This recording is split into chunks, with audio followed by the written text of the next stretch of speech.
Welcome to Traveler's Tales. I am your host, Greg Alonzo. Today I will be your guide through history as we take a look at the Wolves of Odin. A big shout out to our friend Vita at Wolves of Odin wristwatches. Vita is renowned for her unique wristwatch designs based on Norse mythological characters. The company Wolves of Odin is known for its intriguing and quality watches from Norway. I am a proud owner of one of their unique pieces. For those of you who may be interested, we also have included a link to the Wolves of Odin website. They have some new pieces set for release, and of course, they will be named after the god of thunder, Thor. Moving right along. Mythology tells us one thing, while archaeology tells us another. Why was Odin accompanied by two wolves? What were their names? Who was Fenrir? In Norse mythology, Odin is accompanied by two wolves named Geri and Freki. They are attested in the Poetic Edda, which is a collection of epic poetry compiled in the 13th century. Let's start with the meaning of the names of Odin's two wolves. Their names mean ravenous or greedy and violent. Their names stem from the fact that Odin was quick to share his meat and table scraps with them. As for their description, Geri is a white wolf with bright blue eyes and a black nose, and two braids of fur at its chest. On the other hand, Freki was blackish in appearance. She has light pink on the front side of her body. She has light orange eyes with a black eye patch covering the other eye. There are also glowing symbols on Freki's back.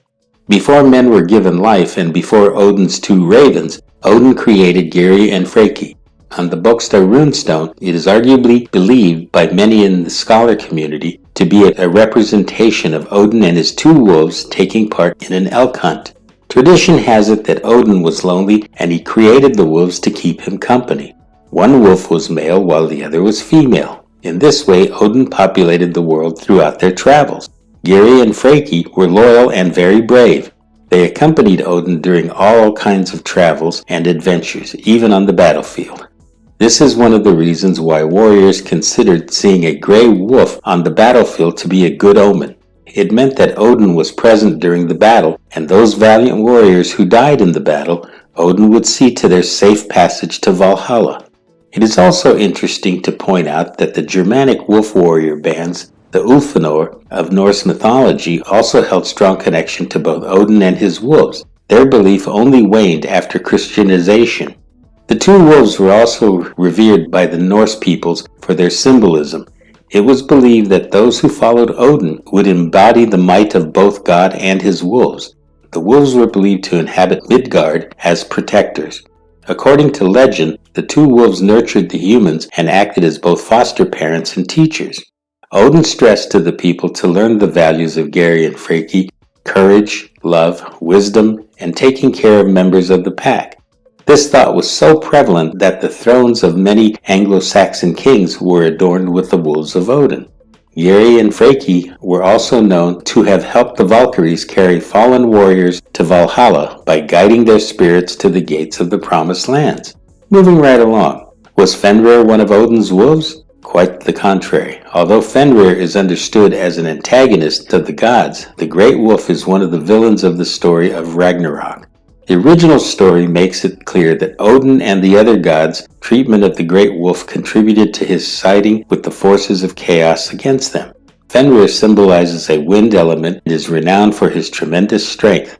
Only he can overpower Odin, who symbolized order and subsequently defeat the Allfather during Ragnarok. Fenrir was so powerful that he broke the enchanted bindings the gods of Asgard used to control him. According to one version of the myth, Fenrir devoured the sun and swallowed Odin. Odin's son Vidar, who was to the Norse the silent god of vengeance, avenged his father by stabbing the great wolf in the heart. According to another account, Vidar killed Fenrir by tearing his jaws asunder. According to Norse mythology, after Thor, Vidar was the strongest of all men or gods.